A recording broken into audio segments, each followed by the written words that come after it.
E depois que o Heineken adentra no mundo de futebol, a companhia holandesa agora será contrato com Fórmula 1 e outra parte do Grand Prix de Monza, dia 1 de setembro. Outro ano, 3 carreiras de Fórmula 1 no carga nome de Heineken. Se trata de deal de 5 anos que custa 220 milhões de euros. A entrada de Heineken a bem depois da vitória do talentoso holandês Verstappen em Fórmula 1. E agora que nós conhecemos a seleção de Let League, o representado no exterior, da Pony League, sua seleção, a como se treina? O campeonato latino-americano de Pony League, aqui está tomando lugar na República Dominicana. E nossa seleção de Pony, a como se treina, e tem 5 coisas que trago emocionante. Essa aqui é uma seleção na una que emocionante na Pony League em januário. Nós estamos melhor no quarto bate, no terceiro bate, no pitch. Então, nós escolhemos melhor de Aruba, vamos por treinar. Agora que nós guarda rato, so aqui passa que também tem Little League andando, nós guarda, agora tem resultado de Little League. E em caso que não Central League ganha lá vai fora, e isso não aperta da Norte com South League, e aqui não que não junto conosco, a ver, com muita maioria de parte não também South League, também North League, para por representar Aruba, de Sil Caribe na República Dominicana na San Cristóbal. Tem base de treino e atrás plano de treino? Não, seguramente, a gente promete treino eigenlijk oficialmente. Misschien aqui dan een tour de action kaba, de team de Little League, de caso North League e South League. A gente nos start e machine aqui dan para pony baseball. Anto lo culmina dia 10, panalo culmina dia 3 de julho. Na una é São Domingo, na San Cristóbal, San Domingo, na una na se defende nosso país na ina.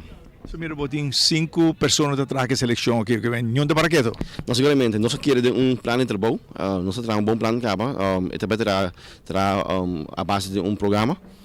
3 dias, off, nós temos bateio, fildeio, situação de wega ng epiche na bullpen. Tudo isso é programa bom que outro, porque muito tempo há bom conteúdo para defender nosso país bom. E contar com a Pony League Internacional na rua? Não, seguramente, dia 5, nós verwachten que na Aruba, país na maneira Venezuela, Guatemala, Panamá, Dominicana, Bahamas, Puerto Rico, Corsou, na chegando dia 5 na Aruba. No dia 6, estamos aqui em mês, meio de bordes, nor, 3 horas e 7 horas da noite. Dia 6, 7, 8 e 9 e 10. Dia 10, no domingo, é dia em que nós estamos jogando a final.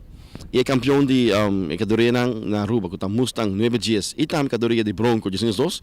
Aqui nós temos 2 campeonatos na Aruba. Nós trabalhando em World Series também na América. Isso significa que nós vamos eliminar nós mesmos aqui e é um campeão logo representa Caribbean Zone na América. Hobby bom. Hobby trabalho, pero ito ba yan na direção que você de Pony League deseja? Seguramente hobby trabalho, me quer que esforço aqui não é muito não aqui não nunca mais lubida é aqui não de nossa parte. Me quer hora bem grande, não lo corre sempre que não é na Aruba mês de lá país e também se não que vai fora também representando o país. Me quer em memória e não se dona para não nunca lubida isso tampouco. Também nós queremos não que o hobby gas seguramente, nós hobby gas envolve de aqui não nós se besorg para e já for bem Aruba, para nós donar hotel esse dia, donar comida, donar associação, zorg para passar bom também na Aruba, que me me quer ser coisa grande para nós e para nós também de pôr bisbal na Aruba, me quer é honor para nós por servir também. E o ano olímpico está começando aqui 57 dias. Informação de Aruba Banco é Banco Olímpico. E a dia de ganho, Ronnie? Daqui a dois, seguro que sim, Clapa Rio 2016. Assim também não será passar notícia na dia. Invitação que cordialmente para a noite. 7h30 de notícia da noite. Até mais.